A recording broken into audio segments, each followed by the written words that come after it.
Hey, good morning, and welcome to the Comics Experience Graphic Novel of the Month Club. It's the month of November, and it's the Adult Club this month, and we have got a really, really good book for you this month. I love this book, uh, which is funny because I'm not interested in war or things like that at all, and yet I thought that this subject was completely compelling and utterly fascinating.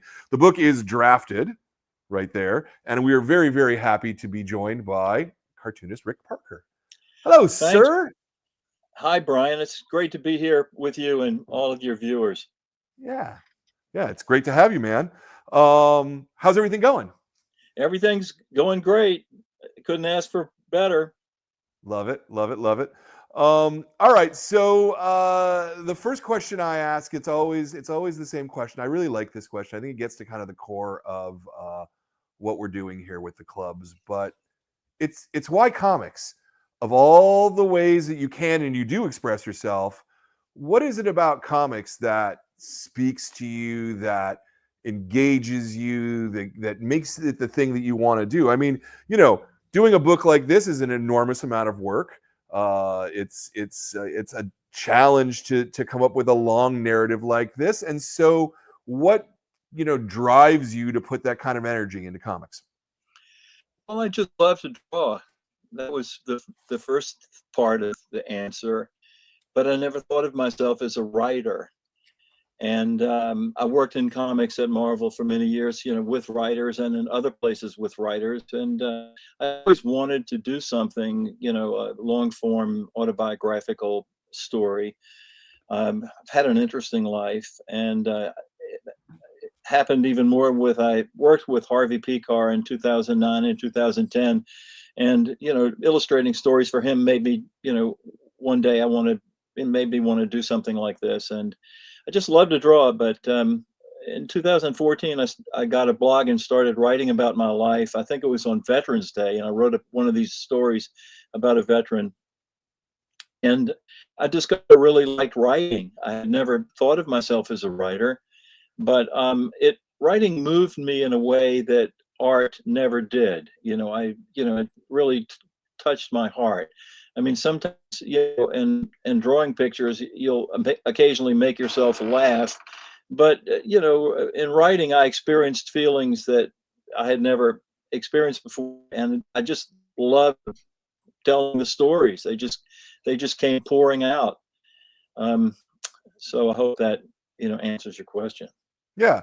I guess part of the question is if writing has touched you, what was the drive to make it a comic rather than just more blog posts or more text or things like that? Well, I'm an artist, and I've been drawing seriously since I was about 7 years old. Right. And I never intended to, be a comics artist, although I loved comics and read comics. My grandmother read comics to me when I was a child. And stopped to read a lot of Mad Magazine, EC Comics, and, horror movies and things like that. But I'd stopped reading comics by the time I entered high school, which was in 1960 or 59 or 60, when Spider-Man and a lot of these characters came along. I didn't know anything about it. But I just love to draw. And when you get toward the end of your life, you start thinking about leaving something, behind. Or, I thought I've had an interesting life. I think I'll take that period in which I was in the Army, and I'll do that story. And writing is fulfilling, but for somebody that had kind of desire to draw, I'm doing a graphic novel. It's the perfect combination. The only thing that I think was ever holding me back was I wasn't sure that I could write. Well, it took care of that one. Yeah. This is it's not the first graphic novel you've done. You've done a couple of those parody Yeah, I did. like Harry Potters and things like that. We did 5 or 6 or 7. I don't remember how many parodies for paper cuts. But those were written by other people. Yeah. And I always found it was difficult enough to draw a story, but if you if you have to try and figure out what the other person wants, that's an added degree of difficulty. I've never been one of these people who uh, loves collaborations. I Mhm. worked with some great. He was like Stefan Petrucco wrote most of those stories, and he's a very talented guy. But I find that it's just easier for me not to have to try to understand, especially if you're not familiar with material. I wasn't watching the Hunger Games or reading the Harry Potter books, so it was another added layer of difficulty. Plus, trying to understand what the writer wants the story that he wants you to tell. I think it's easier for somebody like me just to come up with my own story and write about things that I'm familiar with, as opposed to trying to do it the way probably most people would have read the Harry Potter books and then proceeded to start the job. But I'm not like most people, apparently. Yeah, no, I mean, I think that's correct. I think that different people would have approached it in a different way, but I think it's an interesting way to approach it.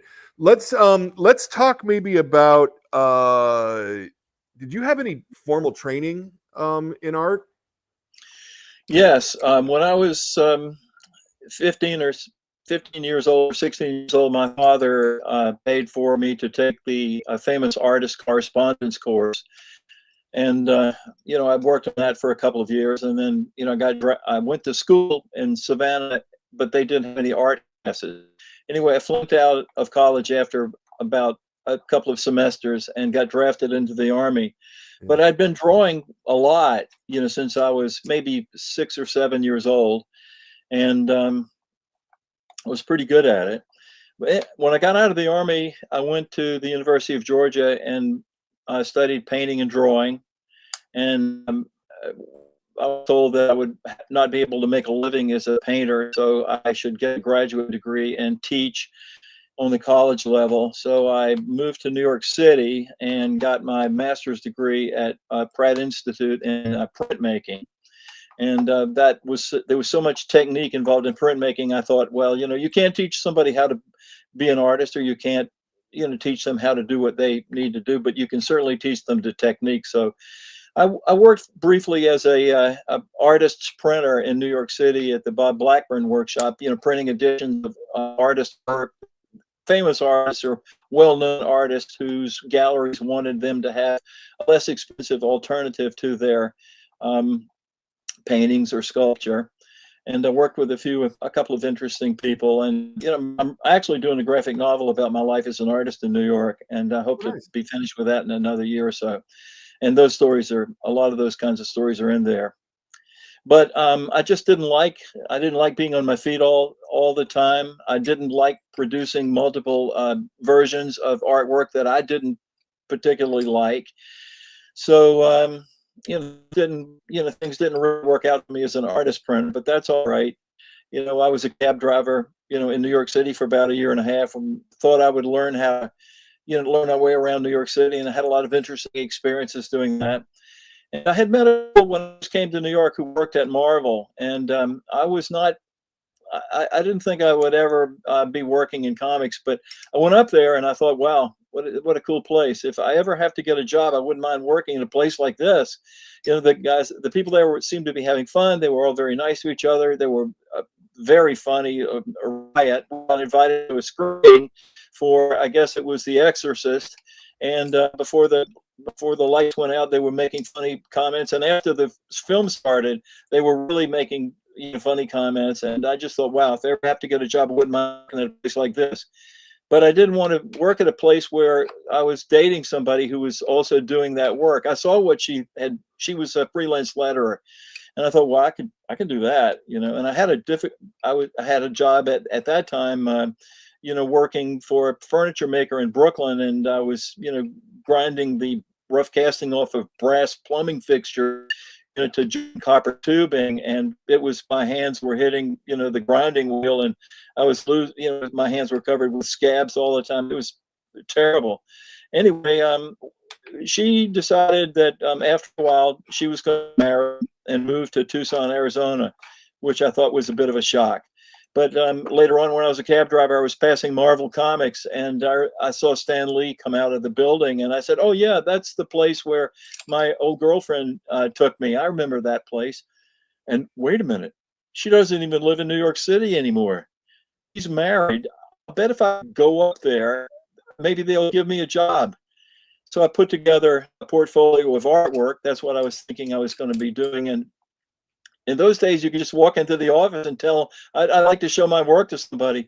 So I went down in the reception room, and the young lady who turned out to be Stan Lee's daughter, I think, said, sit down over there, and somebody will be out in a minute. And Dan Adkins, he was one of Wally Wood's assistants, came out, well-known artist.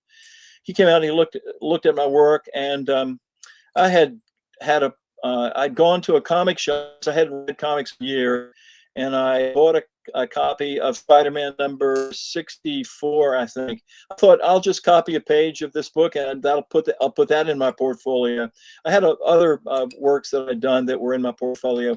Anyway, there was one particular drawing that I'd done. It was for Screw. It was a sexually oriented newspaper back in 1976 that I did some work for, and a couple of covers. And I had this, it was a scene in a graveyard where this giant ostrich was astride the grave, and he was pulling out this giant worm from down around where the dead person's crotch would be. And the name on the tombstone said Parker. And I think when Dan Adkins saw that, he thought, "My God, I didn't know about Peter Parker." I mean, he probably thought it was some kind of reference to Spider-Man. Anyway, he gave me kind of a look like, are you okay? It didn't say anything much. He just closed my portfolio and handed it back to me, and went back into, his office. Maybe some month later, I saw an ad in the New York Times that they wanted artist letterer wanted, and I thought I can do that. So I applied for the job, and they called me up, and it turned out it was Marvel Comics, which was a very happy surprise for me because I liked the place. And I went up there, and I met with Danny Crespi, who was assistant production manager, and he remembered me. He said, "Oh yes, I remember you. You were here with your old girlfriend, who he knew quite well because she was a freelancer there for years." And so he said, "Come on back. I'll introduce you to everybody." He took me back into the bullpen and introduced me to Maury Kuramoto, and Maury gave me a few tips on lettering, and they gave me a few sheets of paper and a couple of pinpoints, and they said, "Go home and practice this." And I went back, and the next day I was back up at the office, and they hired me right on the spot. Wow. I'd been doing capital letters and printing that way for many years. That was the way I took notes in high school. So it seemed like there was nothing to it, to me. It wasn't until many, many years later, like 40 later, when somebody asked me to recreate a picture of the Silver Surfer, and that had Sam Rosen's lettering on there. I found that was the most difficult thing I've ever had to do in my life, because there was just no way I was going to be as good as Sam Rosen. But all the time I was lettering for Marvel, about 30,000 pages. I was never intimidated or anything by any of the work, because I guess I didn't really consider this my true calling. I wanted to be a painter or a sculptor, and that's the reason I was in New York City, and I was doing fine artwork and getting into galleries and shows, and putting my work to the public in the window of my street level storefront loft. But I was never able to make any money at it. So that's why I turned to driving a cab, and it's difficult to make a living as a painter or a sculptor, particularly if you're a young person. You don't really know how the system works. It's not enough just to be talented or creative. You have to understand how things work. And I was never that comfortable in the real world. So that's probably one of the reasons why I wound up working in comics, because I just didn't know. I went to galleries with my work. I showed my work in galleries. I talked to dealers. It's all coming out in a graphic novel, Brian, one day, in the not too far distant future. Yeah. But I don't even No, remember what you asked. I'm interested in hearing it first person though. I'll send you Particularly. a copy of the book when it comes out. Oh yeah, absolutely. I find those stories about the early days of Marvel to be really fascinating to listen to, because obviously I'm let's say 20 years younger than you, and You don't have to rub it in, Brian. yeah. By the time I opened up my store when I was 21 in 1989, Hmm. you could still go up to the Marvel offices, but that was like close to the last days where you could still just go to the Marvel offices, right? Right, Very shortly thereafter, they became a much bigger business. right. Where you need special badges and you have to have permission. You can't just wander in. Yeah. So I'm always fascinated by by those kinds of stories. Well, it was great. I mean, the World Trade Center bombing, I think, really ruined that kind of life for people. There were so many places that you could just walk into. I read recently, and a friend of mine decided that he wanted to visit. He just looked up um, uh, Spider-Man artist in the telephone directory, and Steve Ditko, and he saw his address, so he just decided he's going to go over and knock on Steve Ditko's door. Well, in those days in New York, you'd go to the building, you'd open the door, you'd take the elevator up to the second floor, knock on the door, and the guy would open the door, and then you'd be talking to somebody.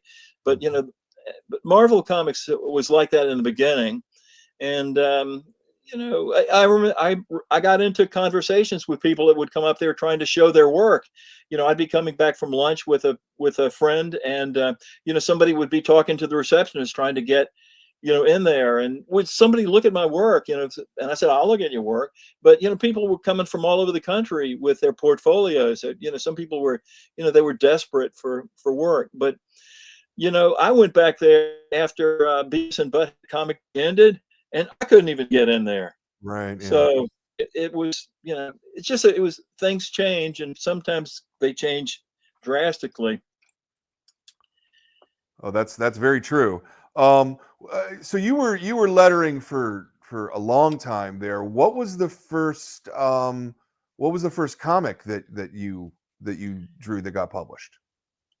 That I drew Yeah. comics. It was Beavis and Butthead was really the first. It was Actual. okay. That's what I thought, but I wasn't 100% sure. Yeah. Yeah, So I'd been there. how did that come about?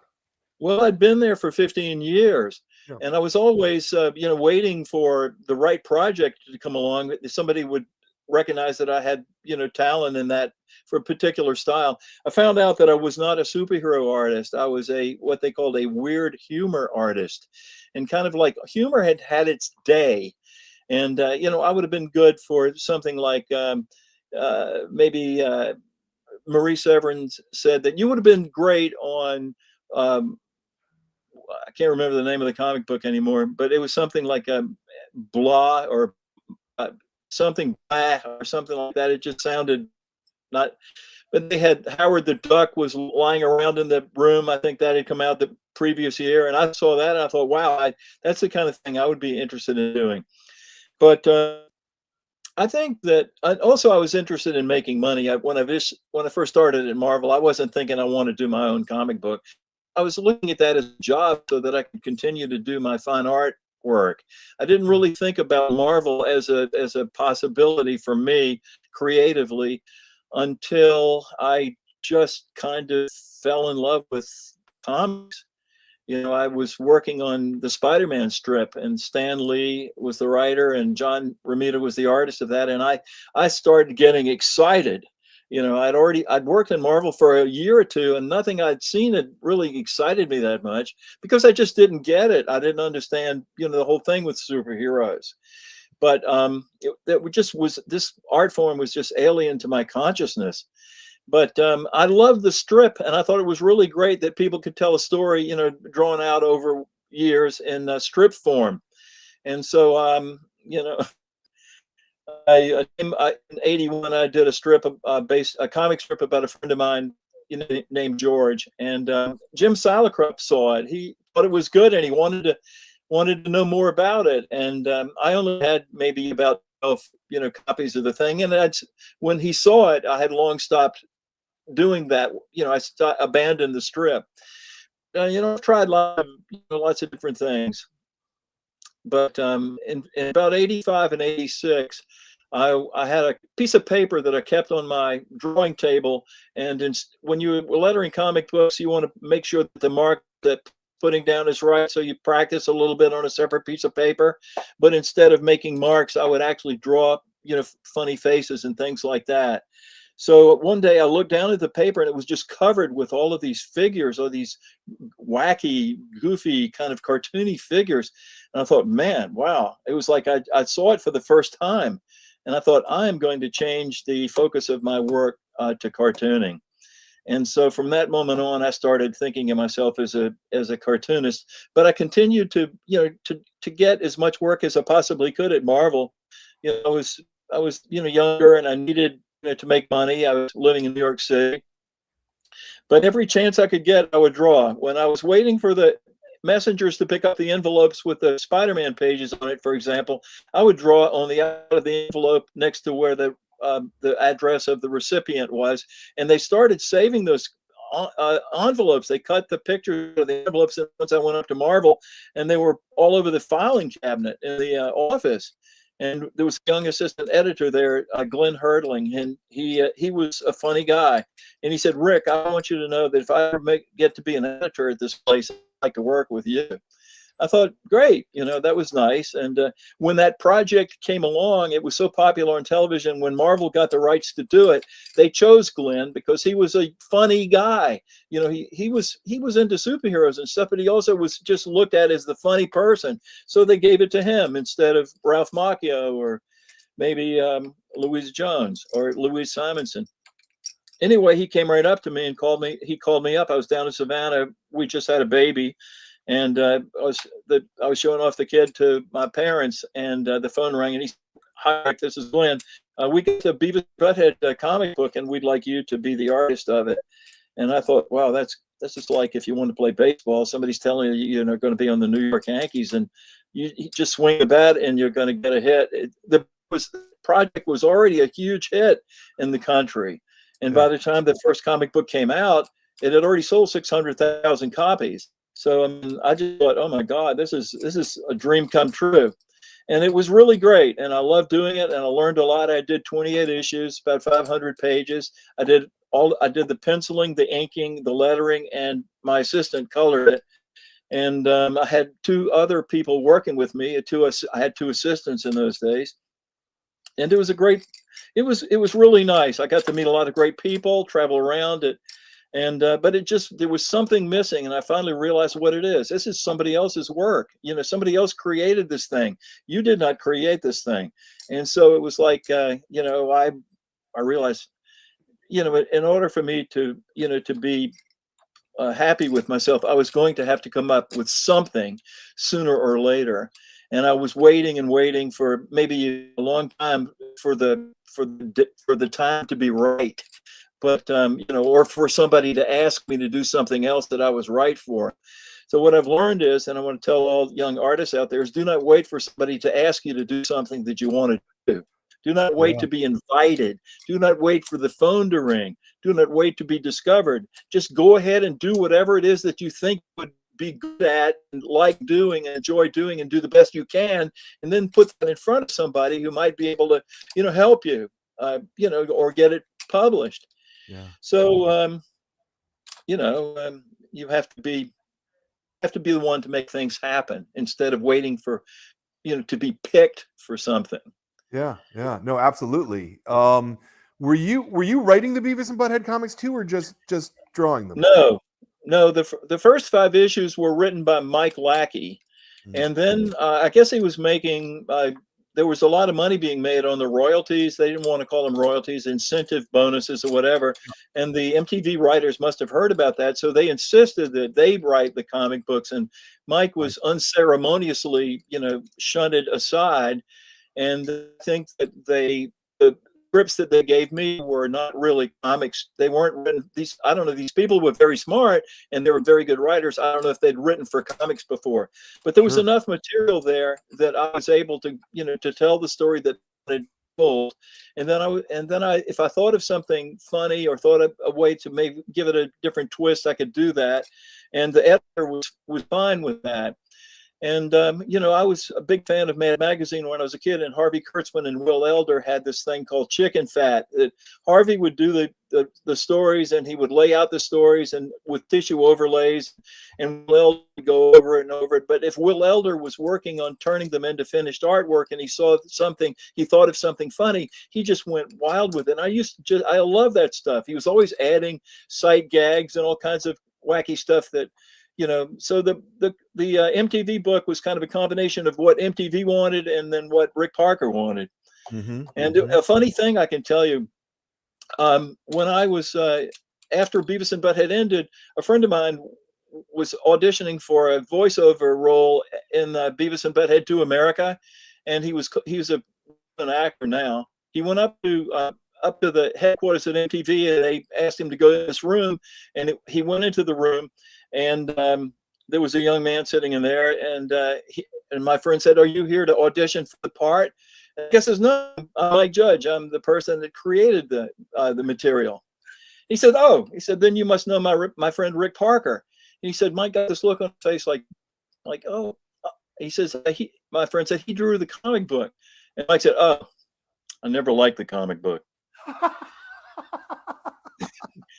I think Mike was the only person that didn't like it, and instead of feeling hurt, I kind of knew why he didn't like it. I think he didn't like it because it wasn't his pure vision. Sure. You know, once I made it my own, while keeping it theirs, it was also mine. And I think that that's not what they really wanted.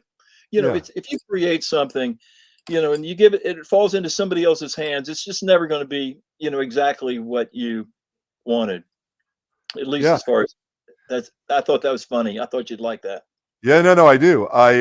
It's interesting because the structure of the comic was very, very different than the structure of the television show, right? Because the structure of the television show was really all about music videos that had interstitial stuff around the music videos, but you were actually doing stories with those characters. Characters who kind of aren't suited for stories in a way, right? Because they're just two idiots who sit around and watch television all day.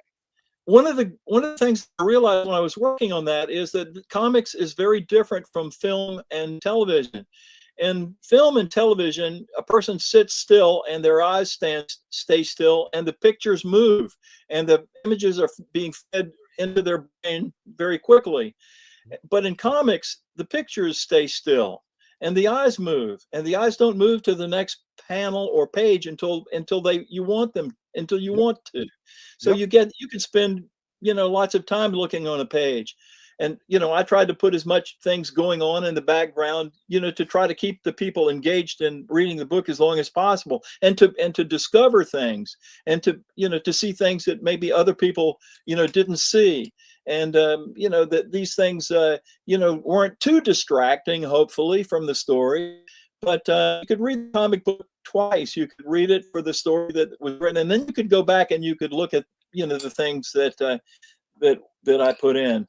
But it's a different way of perceiving the material. It's much more, I think, more involved. The reader is much more involved in reading a comic. It's almost like they're the collaborator along with the artist.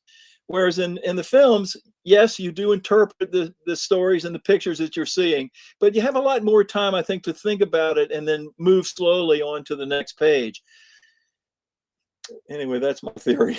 Yeah, no, I mean, I agree with you so strongly that the reader is the collaborator. Or is a collaborator. I constantly go backwards when I read comics and go, wait a minute, I want to read that section again. Like, you can't do that when you're watching a film, right? Because it's going, Well, they came out with a VHS, with a what do they call those things? Video tapes, where you're able to stop it and play it back and all that kind of stuff. So that made it a little bit more like comics. But it's a more solitary thing. generally. You don't have somebody sitting next to you reading a comic book when you're reading it, like you do with in movies. There's a room full of people and they're all looking at the same thing. Comic Yeah. book, it's just this lone individual somewhere, with the book. It's just the two of them. And I think that's a really intimate kind of relationship that you can have with this medium that perhaps other other are of filmmaking. I think it's great. Yeah. But this is it's a very, like, fine art is kind of like that. If you go into a museum or a gallery, sometimes you'll see somebody just sitting on a bench, just looking at a painting that's on the wall. They're just looking at it, and they don't get up and leave until they're, damn ready, willing and ready. And there are other people that come through the room. They'll walk right by the painting without even looking at it. So it's really, I think that it's interesting how people perceive things. I think that I've always been kind of interested in how people perceive things. And I was at the New York City Comic Book Convention recently, and I was sitting at my table, and there are 1,000 people there. Most of them weren't even alive when I was doing Beavis and Butthead Comic Book. So people are streaming by, and they're just kind of, casually taking in, the experience. And if I go back next time, I would like to have something that I could hold up and show them that would sort of bring them over, and maybe they would want to buy it. But that's not how a lot of comic artists behave themselves at these shows. They sit quietly behind their table and they wait for somebody to come over to them. And I think that it's much better to try to figure out what are they looking for? What do they want? How to engage them? How can you communicate something powerful to them, visually? And I know exactly what I'm going to do. Yeah, I think I think that for a lot of artists who do comics, it's such a solitary job, right? Like, you sit at home for 8 hours or more a day, and you're just head down drawing on your desk and really, really focused in kind of on the micro of what you're doing. Right. And I think that for a lot of cartoonists, that it's hard for them to switch gears and become social after that, Yeah, right? I think a lot of people become artists and they withdraw into the world of their own imagination because they're uncomfortable in the real world. I mean, that's what my situation was. I was uncomfortable.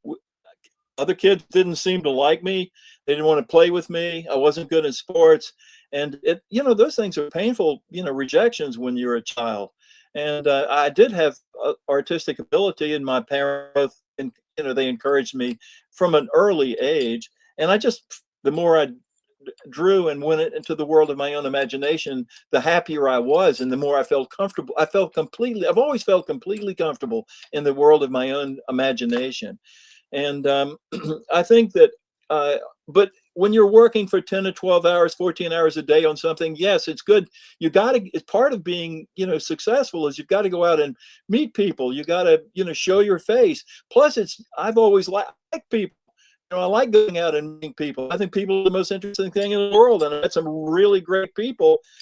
Even on the internet, and some of these people now at the comic shows, you'll meet people that you've known for years, but you've never met them in person. But I learned from another creator, Henri Compon is his name. And I noticed that he was standing in front of his table, and when people were walking by, he would look at them, and if they engaged eye contact, or if they smiled or they said anything at all, he would start a conversation. He broke the ice, and people wound up being interested in his work. It's painful to go to a place where there are 150,000 people.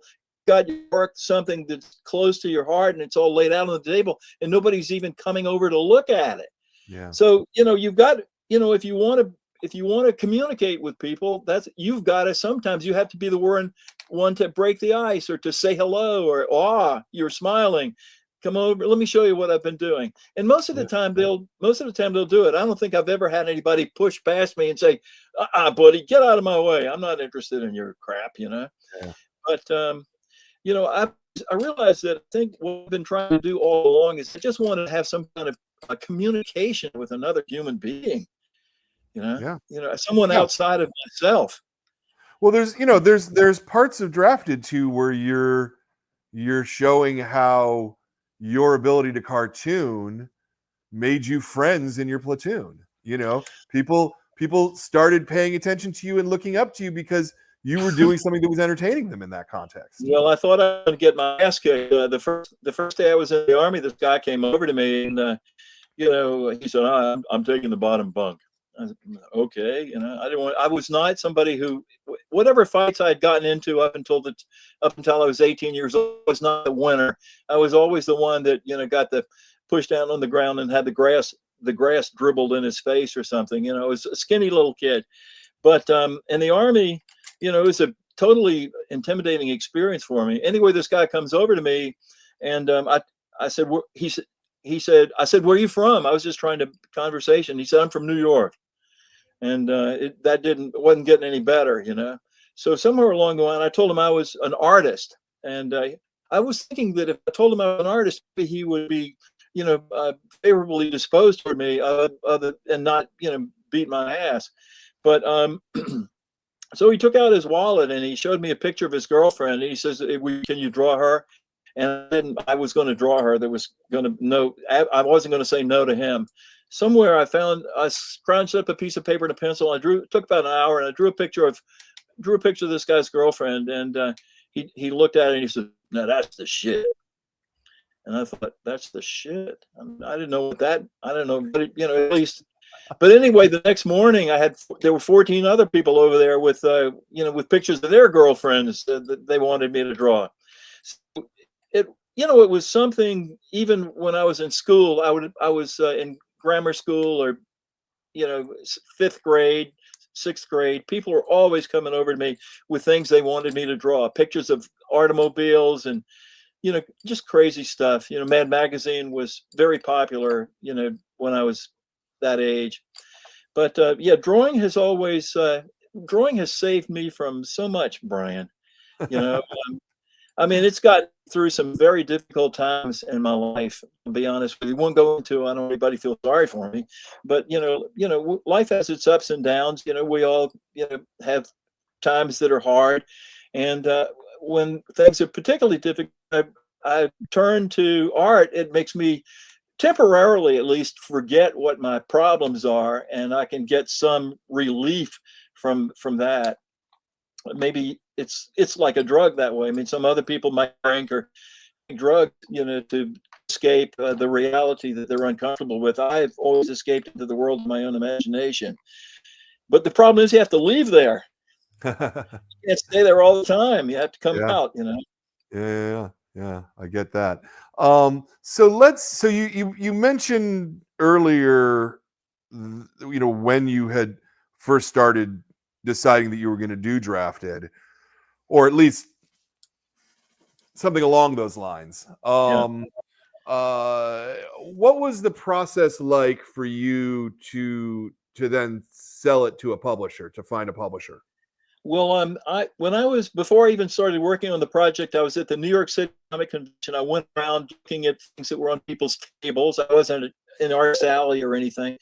And I came to the Abrams Comic Arts table, and I picked up the books, and I was looking at it. Wow, these books are extremely beautiful. They're well made, production values. I thought, well, if I ever do a book, I'd like to, do a book with these folks. Mm-hmm. And then I was at the Museum of Comic and Cartoon Art a year or two after that, and there was a Harvey Kurtzman talk and panel, and Charles Kochman, who's the editor at Abrams Comic Arts, was in charge of that panel, and I listened to what he said. And when the panel was over and everybody stood up and went away, I walked over to him and I said, "Hi, I'm Rick Parker, and I would like to work with you one day."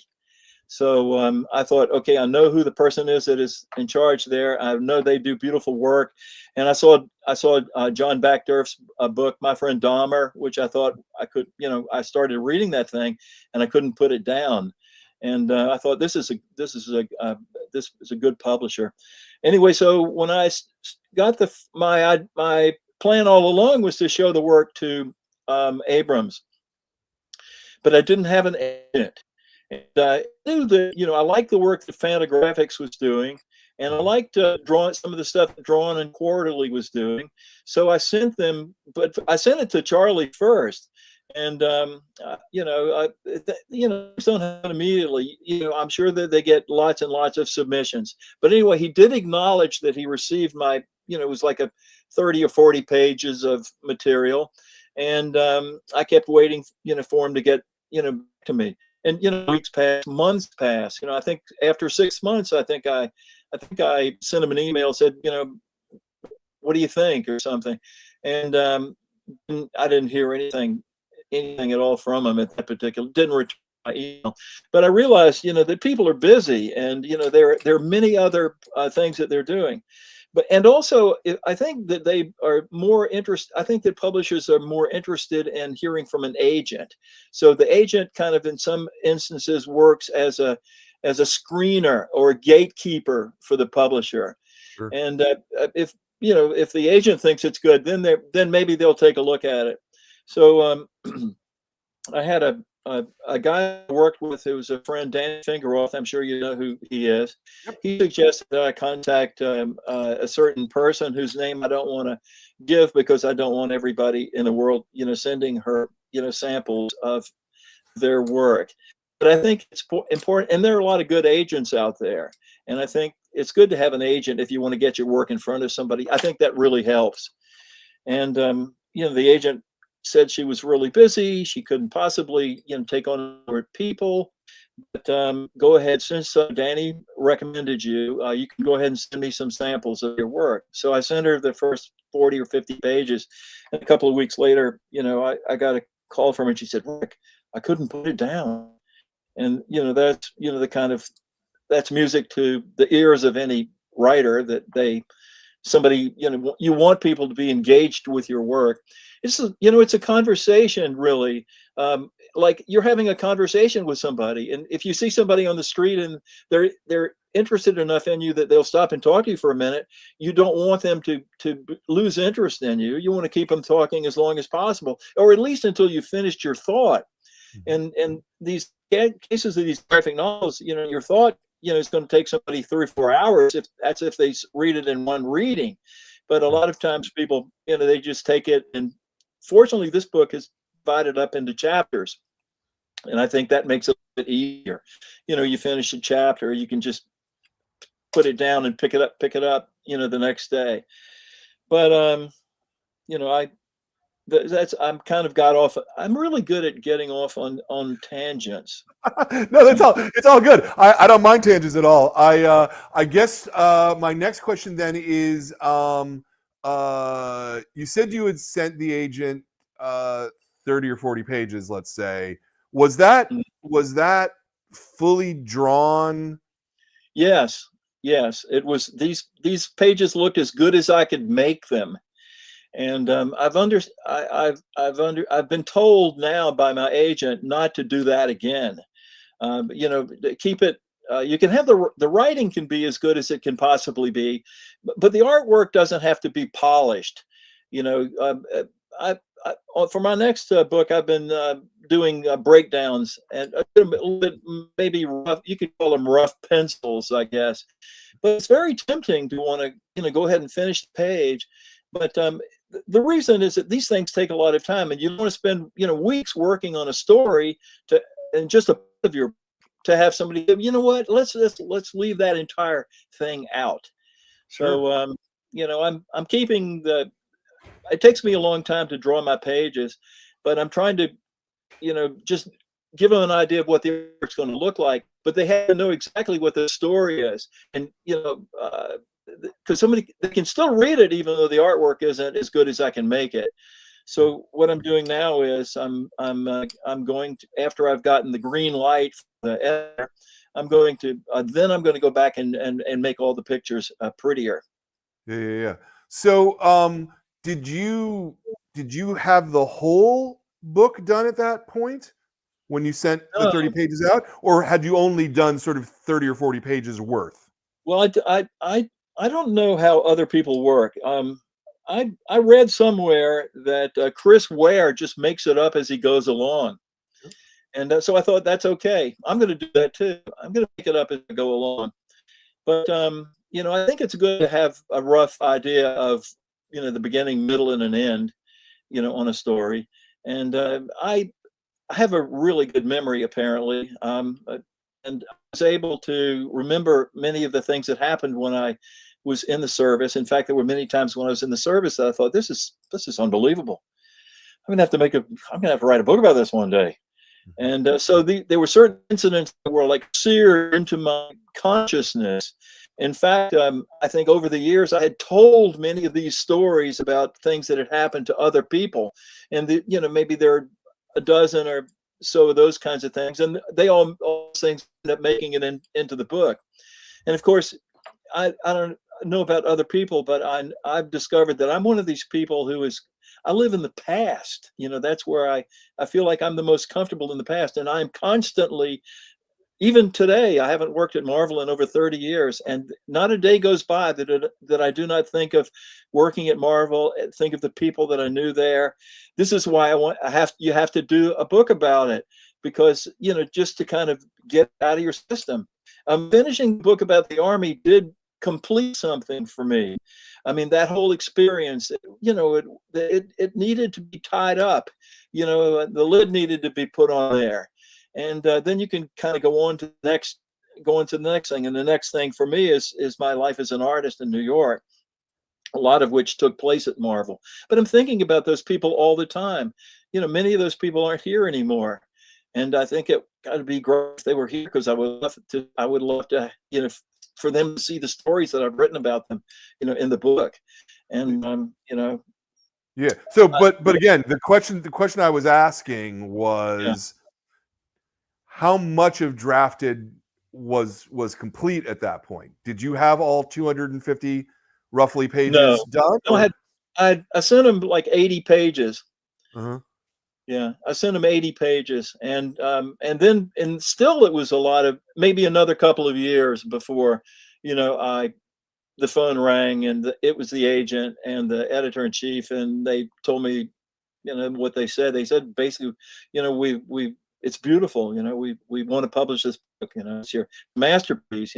All of these, kinds of things. It's almost like a dream come true. That was really that was exciting to me. I'd never gotten that kind of satisfaction from doing a comic book. Beavis and Butthead was great, but I mean, I didn't create Beavis and Butthead, so I guess, I'm sure that that makes a big difference if it's your own creation and somebody says they like it, But it was a great feeling. I mean, I knew almost immediately when I started on this thing that I was going to be able to do it. That was that was kind of a shock to me. It made me think, well, why did you wait so long before, starting on something? I was 70, I think, when I started on that book.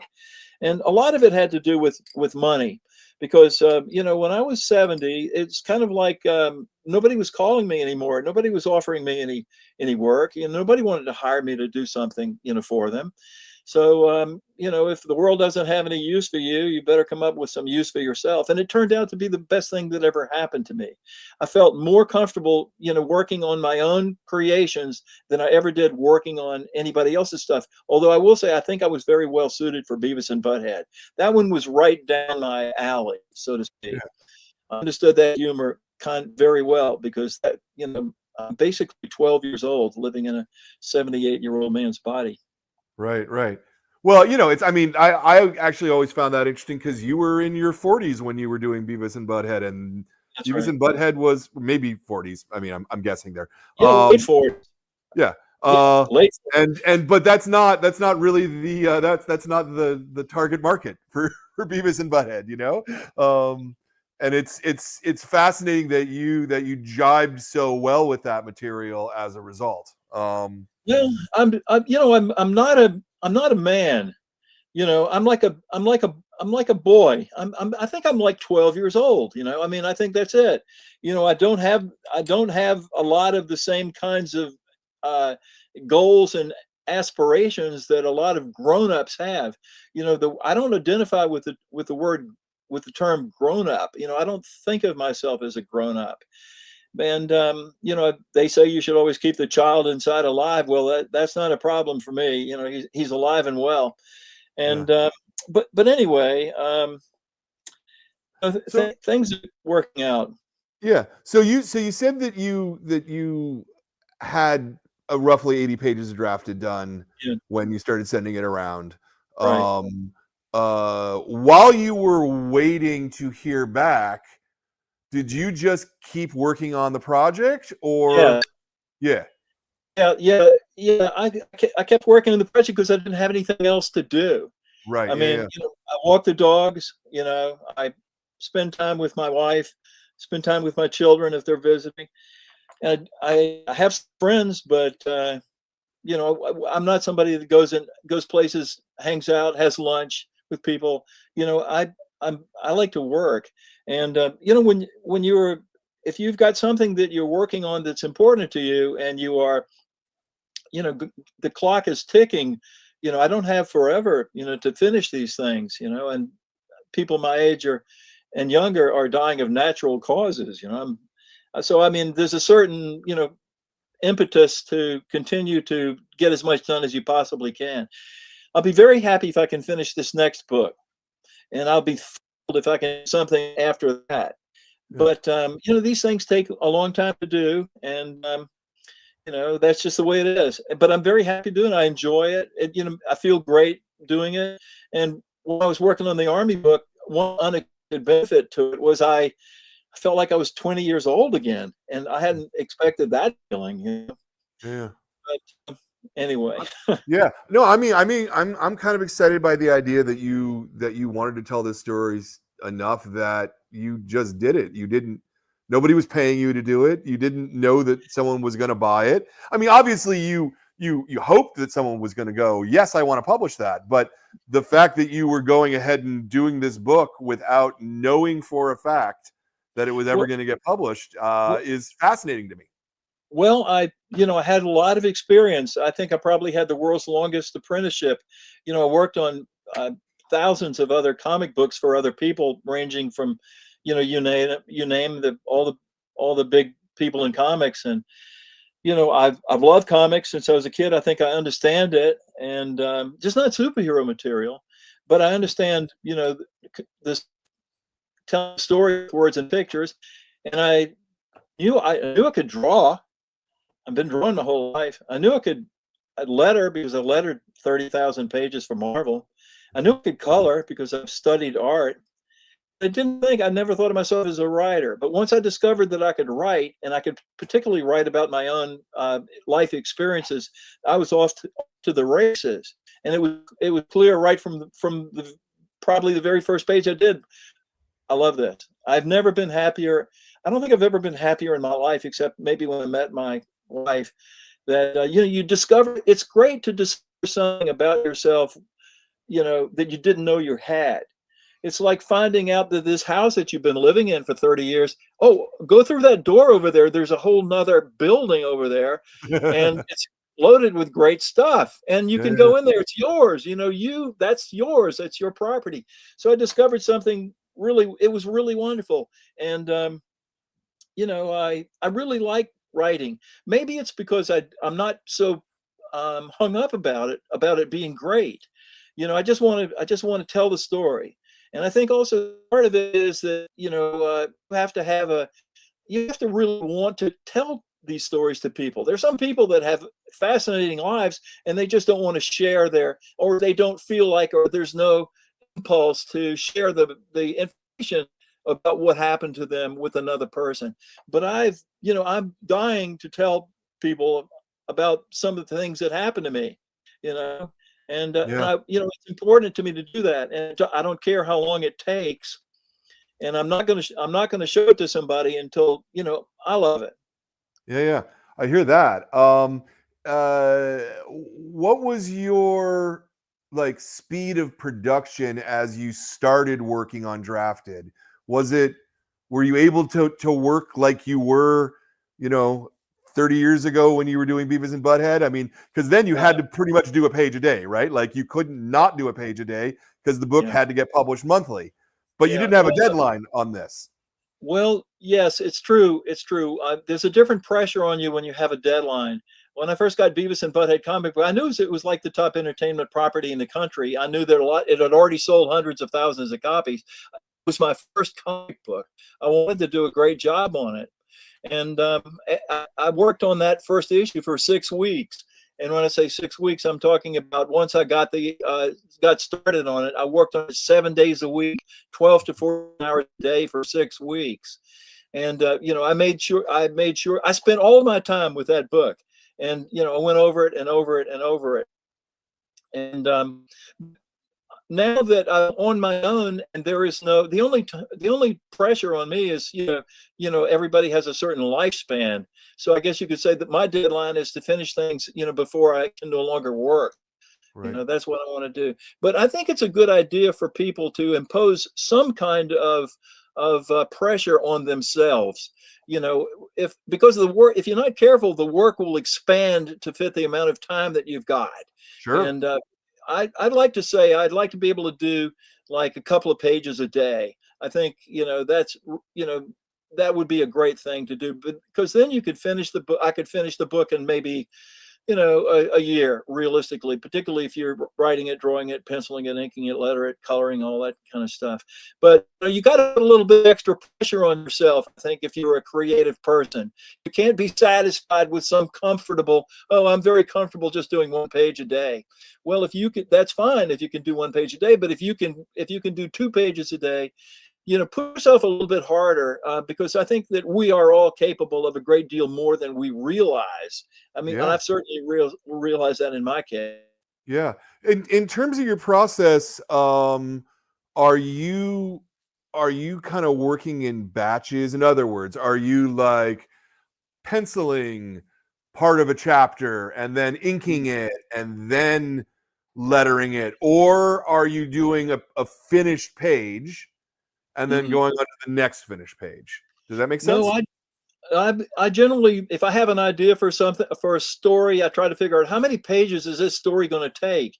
I don't want to give the story any more pages than it actually needs, Sure, of course. because we're only going to be able to have like 250 pages in the book, and there's a lot of information. You want to make sure that you tell all the good things. I don't want to finish this book and say, oh my God, I forgot to tell them about the time that whatever. I get an idea. I got a yellow legal pad. I scroll my idea down as quickly as I possibly can, and then I will go back and I will look at that piece of paper, and then I'll take another piece of paper and I'll draw like some scenes, very roughly some scenes. Maybe is this a establishing shot, or is it a medium close up, or close up? How's this? You start to get an idea how you're going to put this page together visually. And then after I've got enough images of different kinds of interesting images on the page, I will go back and I will look at the look at the scrawled yellow legal pad, and I will type it up, using like Google Docs. And then I will number all of the things, and I will read them, and I will try to see if I can say the same thing with fewer words, because you have to remember that the words take up space on the page. Sure. And they take up space that artwork, the artwork tells a story. People get information from the artwork. They also get information from the words, and you don't want to have extra words, that don't have to be there. You can tell the same thing in an easier way. I read it out loud to myself over and over again until I like the way things sound, I like the way things flow. And then then I think I would do the lettering on top of the rough pencils. And then after the lettering is on there, then you can go back and do the finished artwork. I also do not work the way a lot of other people work, and I wish I could go back to the way I used to work, where everything is on one page. Everything's on one page.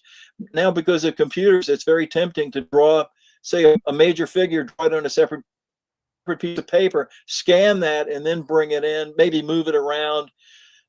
So there's a whole lot of fooling around with it, mainly because I've got the time to do it. I think if I was really dependent upon this in order to make a living, that I would probably, there'd be a different kind of pressure on myself. Yeah. The only pressure on myself right now is to make it as good as I can make it.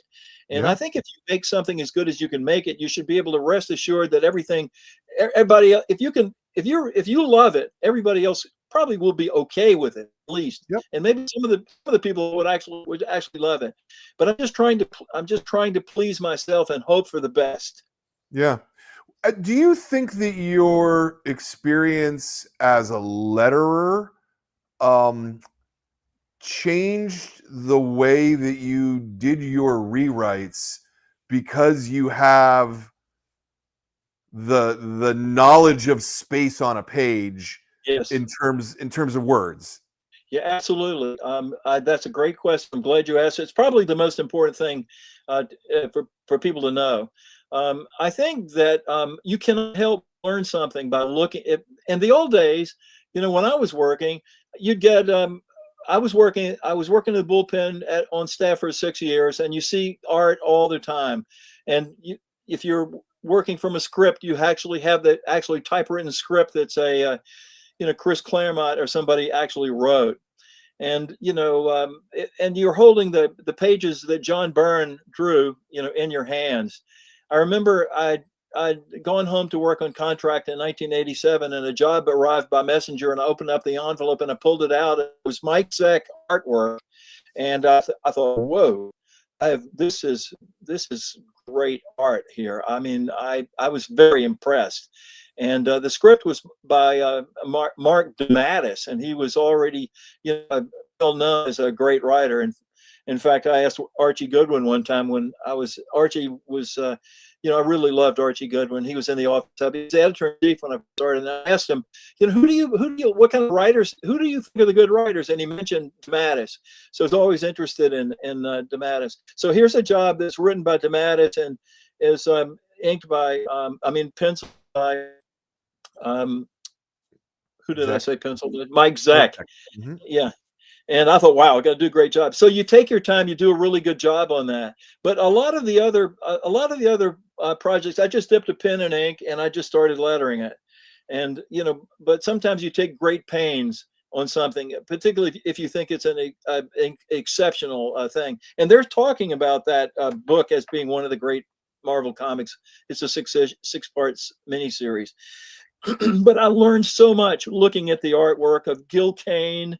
You're holding the pages in your hand, Yeah. and you're on your board, and you're looking at the script, and you're reading the script, and you're transferring the words from the script onto the page, one letter at a time. And you do, read art. I lettered, Steve Ditko. I mean, all the great artists, from that era, John Buscema. It's amazing. Sometimes you just have to stop working and just admire these pages. I mean, they're beautiful. I mean, Buscema's drawings of human figures were, incredible. And the backgrounds of, it was just amazing. I mean, and it's better you get to work on lots and lots of stuff. There's no, every book that Marvel put out at one time, I got to letter that book, and I was the regular on, Spider-Man, and, Sure. when all four Spider-Man books. And you cannot help. It was a great education. I will say that. I Yeah. learned a Yeah. lot. I learned a lot Yeah. about art. I learned a lot about comics. I learned a lot about, how to tell a story, how to, pace it, Yeah. what panel would be the right one for the type of scene that you do. It was a great experience, and I have to thank all of those people, in comics, because none of us really do what we do on our own. I mean, we've all, you can point at a lot of people who have made who have helped make you you realize the success, whatever success that you're having. You can don't just look in the mirror. That's not the only person. It's all these other people. They're teachers, really. They weren't thinking of themselves as teachers, but they were teachers. I learned a lot. I mean, Yeah. it was Yeah, no, for sure. It's interesting too because the art of lettering has changed pretty dramatically as technology yeah, has come in. right, I mean, you were talking about, getting the original art sent to you, yeah, and then working on the original art yeah, or with the original art at least. yeah. And It was nice. that's not how it works at all anymore. Now it's Uh, all scanned in and it's just a Photoshop layer and much there's more. It's not as personal as it used to be. I don't think. yeah. I I've lettered a few things, digitally. It's just not it's not the same for me. When Marvel switched over to digital lettering, I just wasn't. I just knew that that wasn't something that I should be doing. Yeah. But it's an art, and there's no question about it. Yeah. But Yeah. Yeah. I love And so many holding. I people are love using the fonts now story. rather than hand lettering too. I love me a good hand letterer because I just Yeah. there's something that's just there's an organicness about hand lettering Yep. that a font can never replicate. Even when you have a really good font, Yeah. that hand lettering is just so strong on it. Well, the book drafted is all hand lettered with the Yeah, exception of 1 or 2 pages. And yeah. No, you can very much tell the as I say, that sort of that organic quality and how well it works with the cartooning itself. Is certainly a thing there. So look, it drove the you editor had crazy. yeah, you had at I least 80 pages done. Yeah. And I'm assuming it was probably the first 2 or 3 chapters, something like that. You were doing it chronologically, yeah?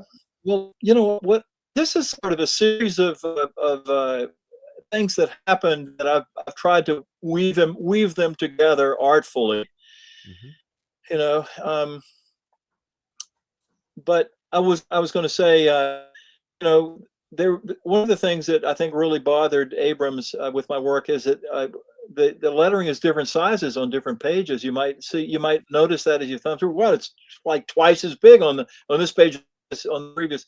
I think they thought that was more of a distraction, but I do think my whole thing with the lettering is I think its style is not important really. The important thing for letterers to remember, or anybody that's hand lettering or wants to hand letter the book, is it's got to be readable. It has to be easy to read, and they have to know, the point. They have to know who's speaking. They have to know the orders, the progression of the order in which the words are read is extremely important. So the balloons have to be in the right places. Those are the kinds of things, communicating the information clearly to the reader is the most important thing. It's not style or anything like that. Sure. What my question was though Yeah. was you had drawn the book essentially on spec. You were you Right. were you had at least a third of it, maybe up to half of it before anyone said that they were going to publish it. At that point, when they said, yes, we want to publish it, was there any kind of editorial process going on? Like, did someone come to you and go, we love this, but you need to change these things in the way that you told the narrative in order to make it work? Or was it Fortunately, just like, we love it so much, we're just going to publish it as is? I would like to tell you that I think it was kind of like we love it the way it is. We're not going to do too much interference in terms of Nice. the artwork was not the problem. They had problems sometimes with the language, Mm, words that they wanted changed, and they wanted the word sergeant written out Sergeant as opposed to SGT period, which is yeah. the way I had it.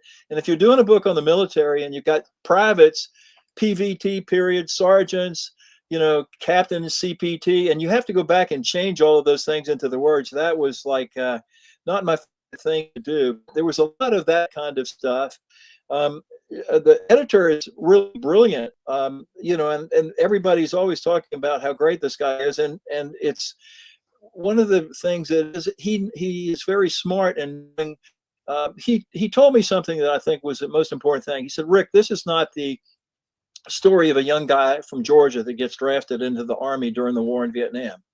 This is a story of a young artist that's drafted into the Army. So all of a sudden I realized I'm going to have to show myself when I was an artist, and that wound up making, coloring the whole direction of the book. But, I never, anybody, my work has never been suggested to the kind of scrutiny that the editorial department at Abrams put it through. I mean, they went over this book with a magnifying glass. Every little thing, had to be to their satisfaction. And then when they were through, it's sent to a sensitivity editor. also a proofreader and then a sensitivity editor. And is there anything in this book which is going to offend people or get people, cause people to sue us and all that kind of stuff? Yeah. So, I mean, it really is, it's going through, but fortunately they didn't make me go crazy by changing a lot of the artwork or the panel progressions or anything like that. They had some good suggestions, other stuff. Dividing it up into chapters, I think, was smart. Then a person can read a couple of chapters and come back the next day and keep going. So that wasn't in the original. It wasn't chapters. It was just no. It was just one thing, and you would stop when you felt like it. But they figured out a way to break it up into every task, no matter how difficult, even reading a book, can be broken up into a series of manageable parts. And I think that people, are comfortable with that. You read some of there's this like 18-page story in there. Somebody's probably going to read that in one sitting. There's a couple of stories that maybe take 3 or 4 pages. They're going to read several of those, and then they're going to stop. But I have yet to meet the person that said, I sat down and I read the entire thing. It took me 4 hours.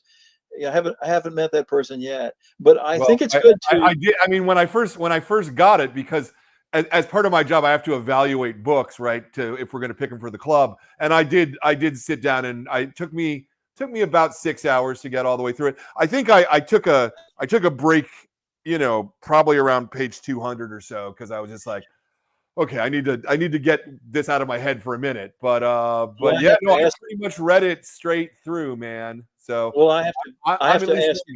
Yeah, I have to ask you a question. Did it ever make you laugh? Oh yeah, no, as many times. Yeah, absolutely. Yeah, no, and that was that was one of the things that made Zoe and I decide that this was a good choice for the club, because both of us are, she's my manager, and both of us are, kind of avowedly anti-war, and do not like the military. And the fact that there was humor, and it was funny, and it was sensitive, like, worked for us very much so. Well, that means a great deal to me, because I know how much you love the art form. Yeah. I wasn't trying to make a book. It's not about war, as you know now. A lot of people think it's about war, not about war. And it's not pro-military, and it's not anti-military. I just wanted to tell the story of what happened to me. And it wasn't long before I started working on this, I realized this is the story that this just didn't happen to me. This happened to hundreds of thousands of other people like me. Yep. And not all of those people, are going to be able to tell that story in picture in comic book form. I said, but I'm in a unique position. I'm a comic book artist. I can tell this story in a big graphic novel, and nobody else, I don't think, this world's full of different people. But I thought, I got to do this. I got to do this not just for me, but for the other people who are in the military and were in the military. Also, I think that there's some things that you just have to get out of your system. Sure. I don't think I'm going to be thinking about a lot of that stuff too much anymore. And I'll be, concentrating on something else. But I got a lot to work. This is a therapy. There's a therapeutic aspect to this, Brian. Yeah. I'm impressed, though, that you didn't have to redraw huge sections of it. After meeting the editorial process, that means that the core of the work was really good and really powerful and really strong. I'm not going to argue with you about that. Although I think most people, if they had to redo something that they've spent years on, they probably, oh my God, I don't think I can do this. So, but Charlie is very smart, and he knows what needs to be changed and what he can live with. But he cares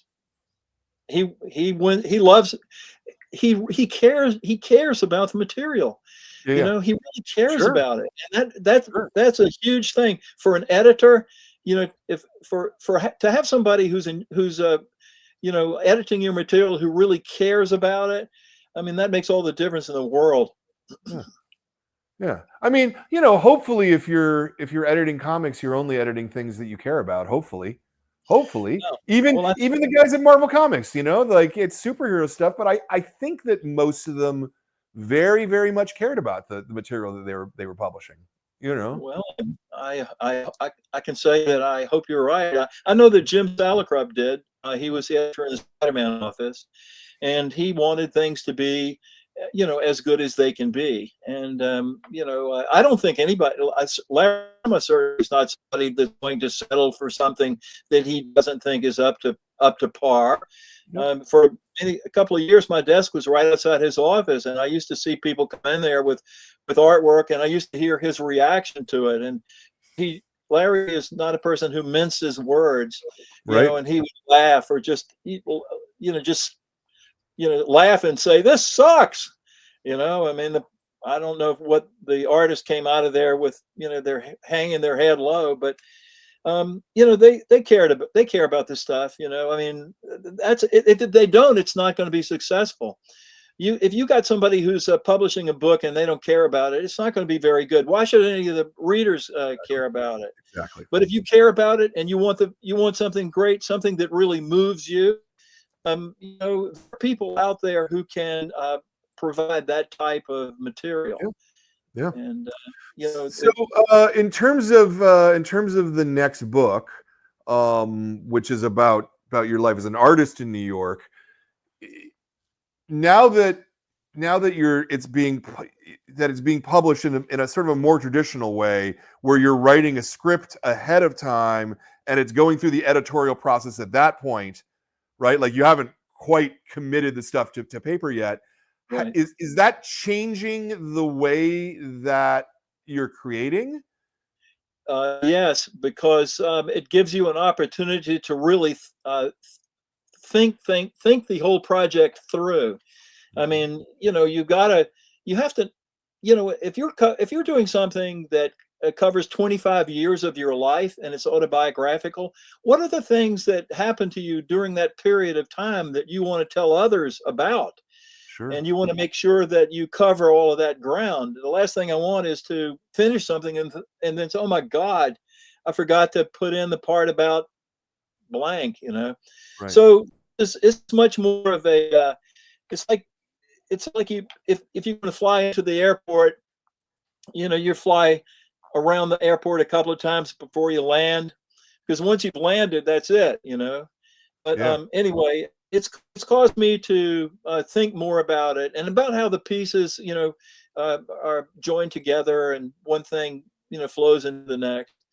I guess, and also if you have a simple drawing style, it's not as important. But I have a very labor-intensive kind of drawing style.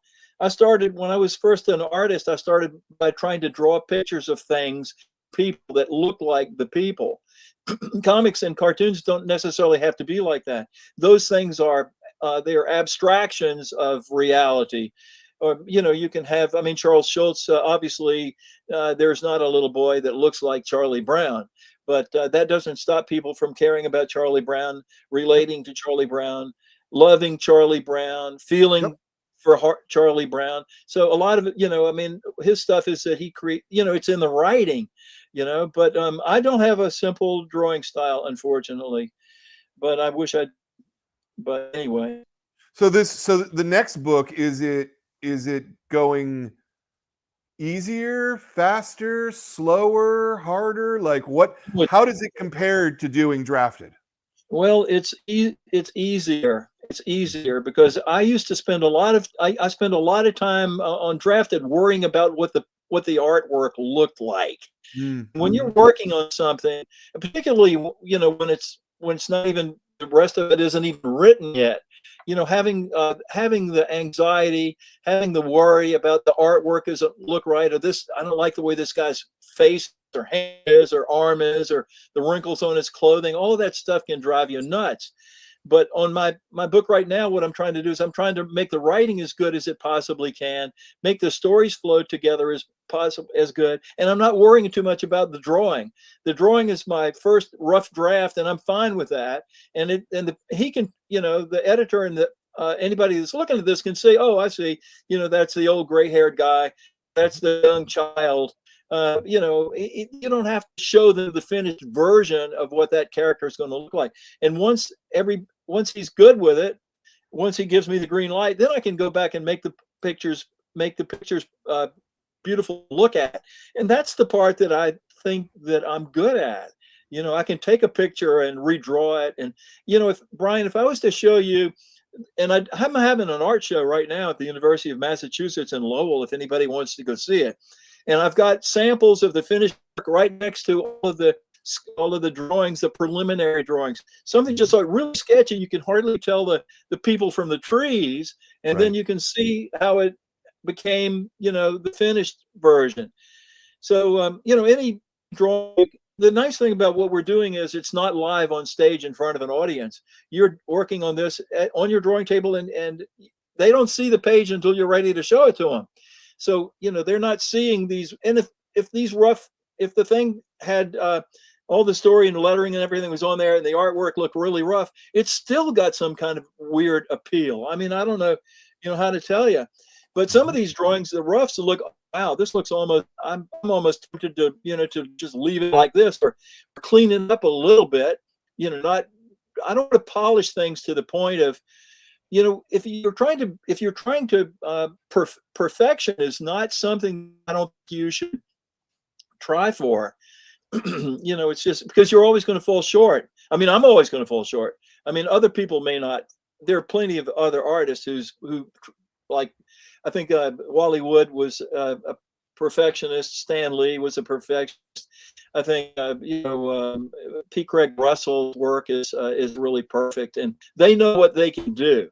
Yeah. And I know what I can do, and what I can do. I don't need to spend a lot of time trying to make things perfect because I'm not going to succeed at it. But I think you got to tell a good story. Yeah. And I think the pictures have to be good too. Yeah. And I think there's a difference between cartooning and doing what P. Craig Russell does, Yes. Right. It's you're both, it's comics in both cases, but cartooning is trying to get to the essence of a thing rather than trying to exactly depict the thing. And I will say that one of the things that he does that I would like to, think more about, which I don't think about, is the composition of the page, the way the page looks. His compositions are really beautiful. He has a series of DVDs also on composition and things like that people can get. Yeah. But everybody's different. You have to. I think I don't like suffering when I'm working on something. I'm not in it for the pain. I want to do something which I'm comfortable doing, something which comes easily and naturally for me. And I think I'll get more, bang for my buck if I stay in that zone. Now, in terms of, I think I'm not going to settle for less. I mean, if I don't like the way the panel looks or the person looks or the fit, I'm going to redraw that.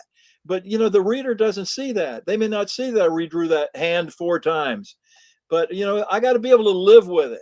And when I come to the point where I'm working on something, and especially if it's something about something happened to me in the past, if it feels right, if the scene feels right, I'm ready to stop there and move on to the next thing. But I got to be happy with it before I'm going to show it to anybody else. Oh, I hear you, man. I hear you. So how far are you on the next book? I've finished it. I got to just go back and kind of,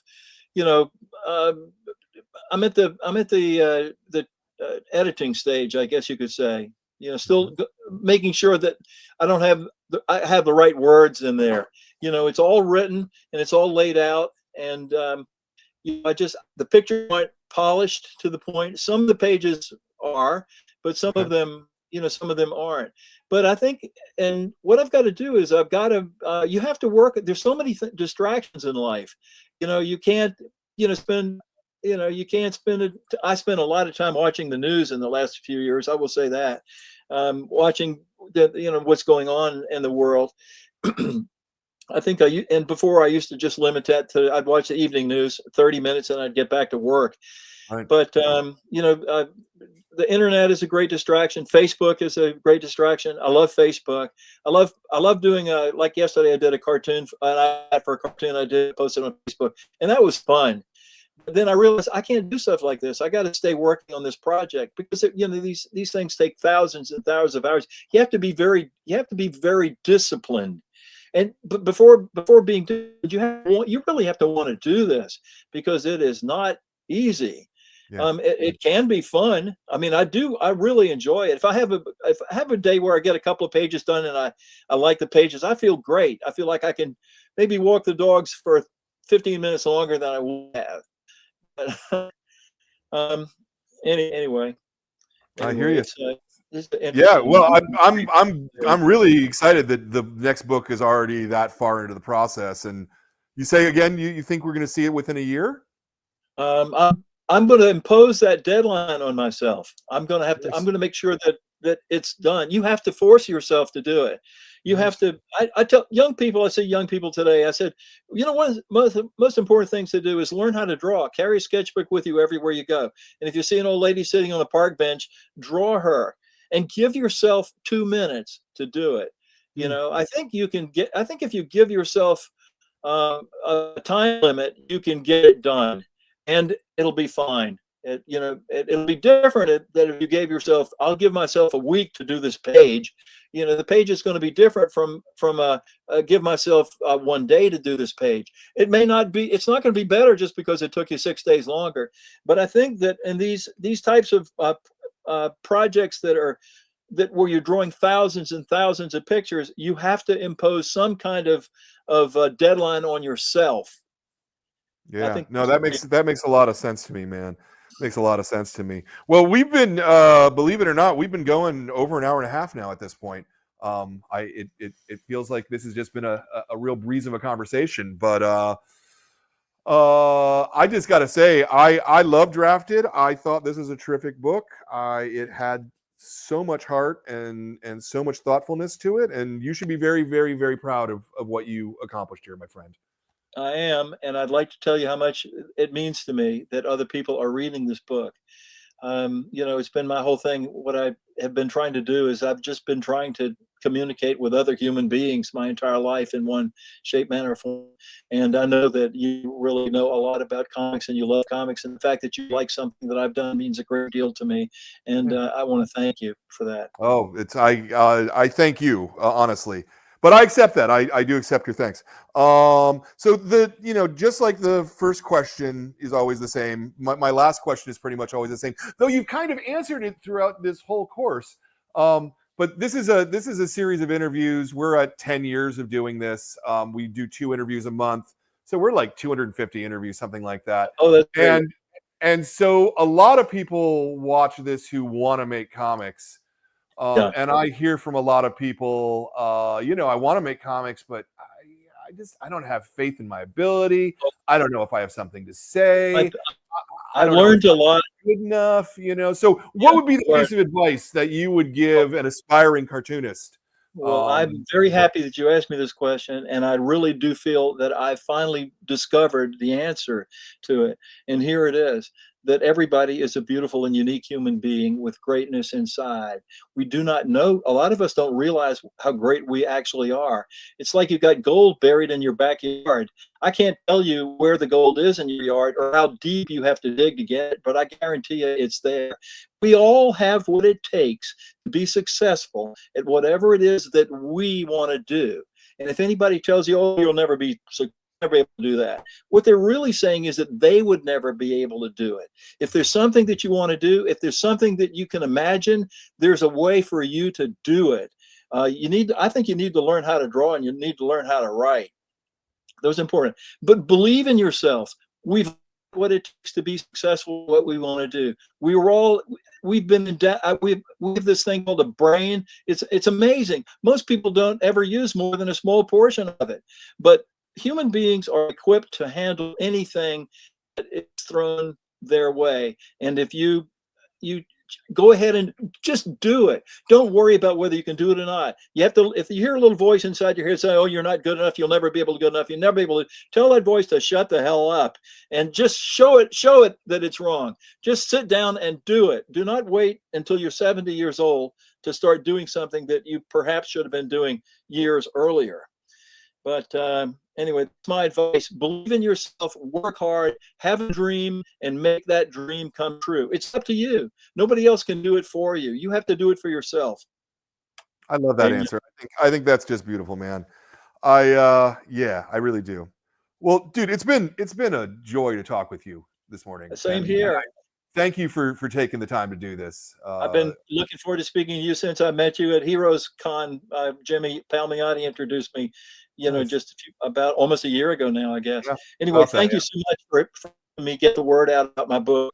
Yeah. So just give me a second here. We're gonna mute you. We're gonna put me on a 1. I'm gonna sort of do some closing stuff, and then we'll come back to wrap you up. All right. So just stay cool. Hey, okay. You sitting at home? Hi there. How you doing? Are you doing okay? Is everything okay? Things are weird now, man. And this is the time we all need art, is as things get weird. Part of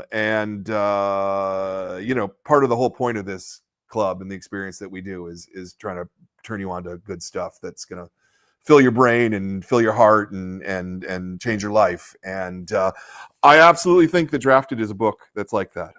This is a smart book. It is a funny book. It is an intelligent book. It is a thoughtful book. It's all the things that you want in a piece of fiction. It is gorgeously illustrated, and it is by a veteran of the craft. So you should absolutely be buying this. You can, there's a button somewhere that will let you buy a copy, and you can do the thing. We'll put our store info up on the thing right there. And if you were to happen to get it from us, you also would get a cool signed book plate by Rick.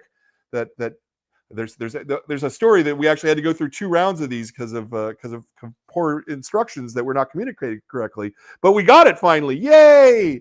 I'm so excited. And so any copy you get from us will come with that. But you don't have to buy it from us. Go ahead and get it at your local comic store. Go get it from the library, even if you don't have enough money. I totally understand as a guy who owns a comic book store. I get it. Okay. But go get a copy of Drafted. You'll be very, very, very happy with this. I have a couple of thank yous that I need to make. I have to thank my staff, Zoe, Kat, and Katie, as well as Max and Chrissy, who basically allow me to do this, that I get to talk to people and about making comics and do these kind of interviews, because they do such a good job of running the store. They really do, and it's unbelievable how good they are. And so thank them very much. I want to thank Jordan, our producer for the show, who does all the stuff that you guys at home don't see, but we could not have a show without him. I want to thank Ben for running the show today, and just making sure that all the stuff was happening here.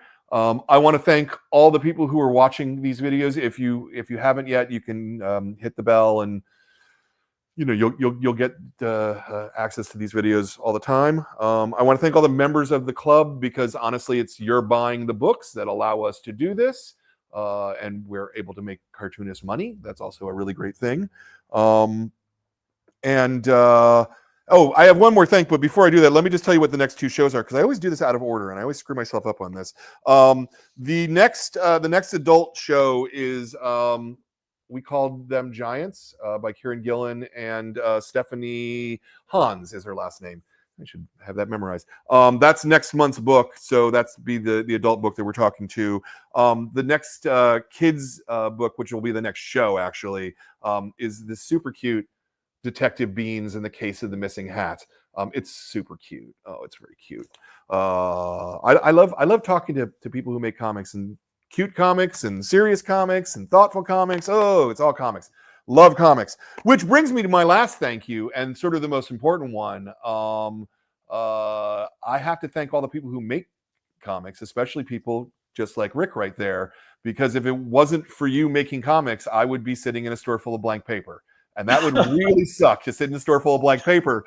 So I get to sit into a store full of dreams and visions and thoughts. And so thank you for making comics, Rick. And I I hope, I swear to God, I hope that you live for another 30 years and you get to make 10 more graphic novels, or like as many as you feel like, at least. Thank you very much. You're Thank the you. real deal, buddy, Thanks. So It really means a lot to me. All the yeah. best to you. And if I can ever help in any way, just let me know. Yeah, absolutely. Well, the next time you're in San Francisco, the Bay Area, I'd love to have you out, and we'll do something in person. We'll make a thing. That sounds like fun. So let's keep in touch. Yeah, Thanks absolutely. a lot. Absolutely. Thank you so much, and everybody, we will see you next time.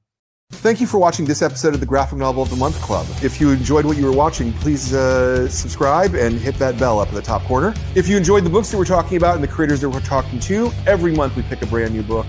The staff votes on it. It's a program that helps keep our store alive, and we'd love to have you as a member. You'll get a new book every month. Just follow that URL at the bottom of the screen.